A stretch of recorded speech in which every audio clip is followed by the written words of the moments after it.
Hi everybody, it's Paul Reed Smith here. It is the second week, the end of the second week of the kind of COVID-19 stay at home, don't go out, period. And other than working every day with our lawyers and our budgeting people and God knows everything we can possibly do to make sure that the business is alive on the phone every day. It's been a bit of a spiritual time because there's so much time to yourself where you're just thinking about what you do and what your relationships with people are. You know, I just had dinner with my wife. We sit down every night. We try to make a beautiful dinner and a way to do it. And for me, I want to share something I've never really shared before. I want to share all the parts of guitar making. Now, I'm not going to go into the details about what to do in each of these rabbit holes that you have to go down. But I want to go down all the rabbit holes that if you're a guitar maker, all the ones you have to learn, and if you're a guitar player, it would be good to know that a guitar maker actually even thought about this stuff. So, from our point of view, it's not just me. There's 350 people, and this guitar I'm holding was made for me by our employees. And it's because when I was doing these guitar making schools, I said, we got to stop. It's time to make guitars. Now, we can talk about guitar making all day long, but unless you make a guitar, you haven't really learned anything. You can talk about playing in the studio, but till you play in the studio, you don't really know. And they did such a good job on this thing, it's become one of my main instruments. And it's actually called Beer Truck. And the reason they called it Beer Truck was because if Paul gets hit by a beer truck, then what? And I needed to pass on the knowledge that started in my small shop in Annapolis to all the employees, and it's going very well. So what I want to do is I want to go through all the rabbit holes that a guitar maker has to go down. I want to talk about all these places to investigate. Now, if you're a guitar maker, you're going to have to go down all these, in my opinion. This is just my opinion. And if you're a company making guitars, you're going to have to go down all these. I don't really want to talk about the details of what you'll learn when you go down these rabbit holes, but I do want to talk about each one because I think it's a good place to understand what we do and what we do as guitar makers, what we do as people that work for PRS making the guitars, what people experience when they're playing guitar, da da da. All right, so let's go down the list. So when you're holding a guitar, there's an ergonomic to it. I don't know if I pronounced that right, but a way in which it sits on your leg and it doesn't go neck heavy this way or neck heavy that way, and so it's got to sit well. So this thing sits without me holding it, which is important. Second, when you grab the neck, there's an art form in the shape of these necks.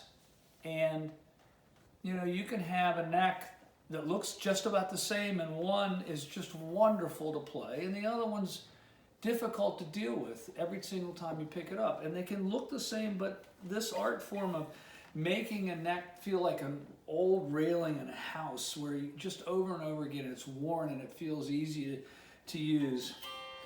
And it feels right down here, it feels right in the middle, it feels right up here, it feels right when you're wrapping your hand around it. That would be rabbit hole one. You've got to learn about neck shape.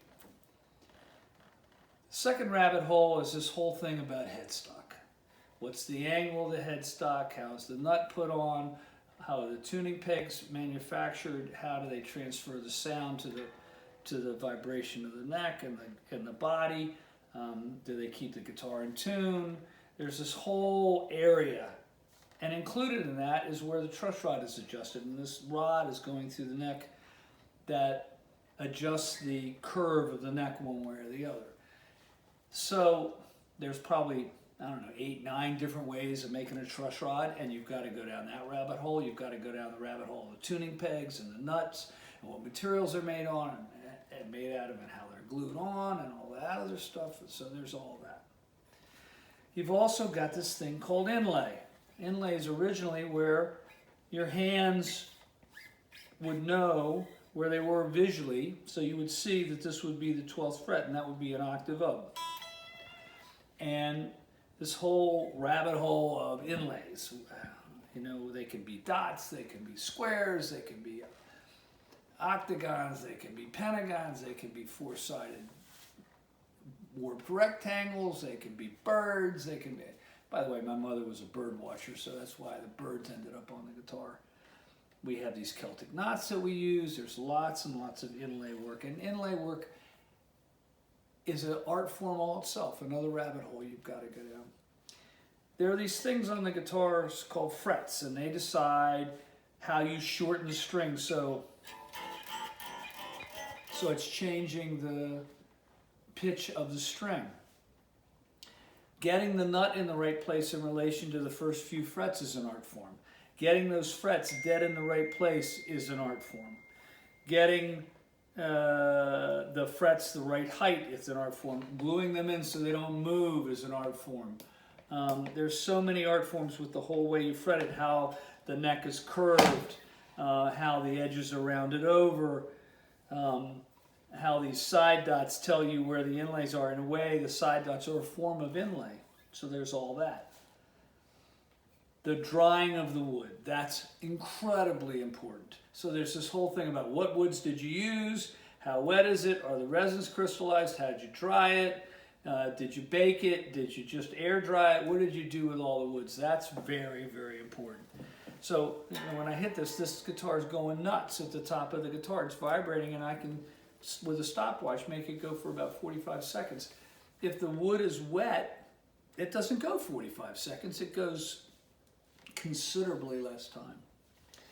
You've got the pickups. Now these things are microphones. They are a magnetic way of picking up the vibration of the string. And you know, in my world, I kind of based my career on the fact that an electric guitar was an acoustic guitar first, and these microphones were picking up what the strings are doing. If the strings are completely dead, no matter what mic you put on, the strings are still going to sound dead, and the strings are brand new. No matter what mic you put on, they're going to sound brand new. So these are microphones, but if the guitar's not ringing, the microphone doesn't have anything to do that. And there are companies in our industry that are based just solely on making these pickups. It's a big deal, right? Same thing with how loud the guitar is with the volume pot and what value it is and how these switches work and how this switch works and how the tone control works and all the electronics and all that. You also have a whole rabbit hole of the bridge. This is the place where the string starts to vibrate. Whole nother animal. You want to make sure that when the string starts to vibrate, it's the right kind of harmonics that are coming out of the guitar. And on this bridge, we've dropped a piece of brass into each spot where the string starts to vibrate and machined around that so that it's an aluminum bridge, which is lightweight and resonates, but it has a brass place where the string starts to vibrate. We call that the witness point. And all the angles and all the way this is done is a big deal for the sound of the guitar. You have the curly maple wood on the top, you have the mahogany on the back, and all the wood drying stuff has to do that. Now you've got a whole nother art form coming. How do you stain this? This was originally done with dirt from Pasadena, Maryland. And we liked the color so much we imitated it with aniline dyes. And we called it Dina dirt on the original ones. And so you can use red dyes and yellow dyes and blue dyes and brown dyes, and you can mix them in any different way you can do it. Believe me, it's a whole rabbit hole you want to go down about the finishes and how that is. On top of that, here we go, finishing the guitar. Putting a layer of clear material on the guitar so that when you sweat on the guitar, it doesn't soak and get the wood brown over time.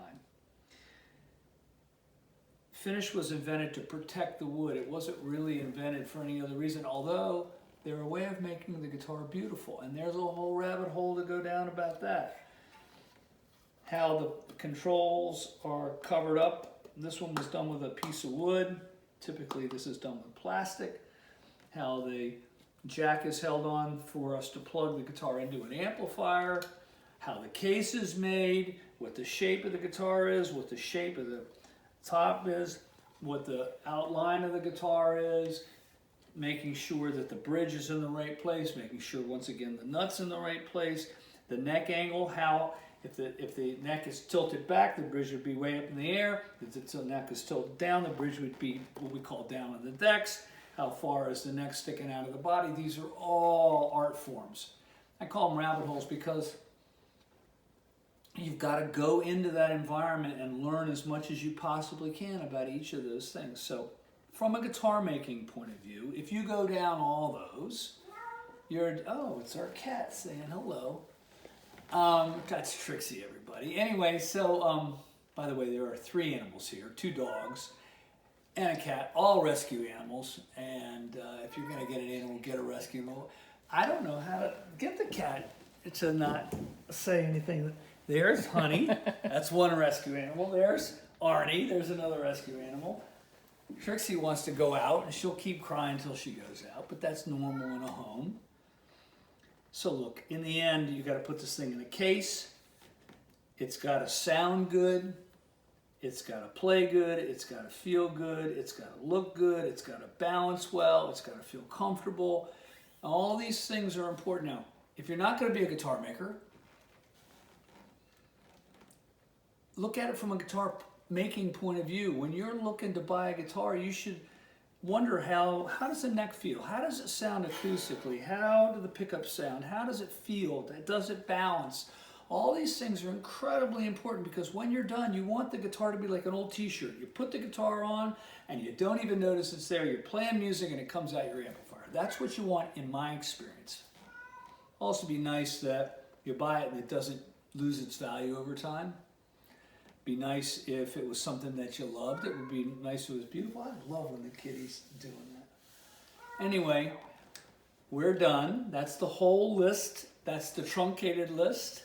I'm not telling you what to do about putting the frets in the right place, but I am saying that these things are important from a guitar making point of view. It's important from our company's point of view. It's important from our artist's point of view. And if you want to be a guitar maker, I just gave you the list of all the things you're going to have to study independently in order to be able to be a jack of all trades, which is what guitar making is. So my wife, Paige, is filming this, and I appreciate your help, Paige. And we're done for the day. Goodbye. See you later.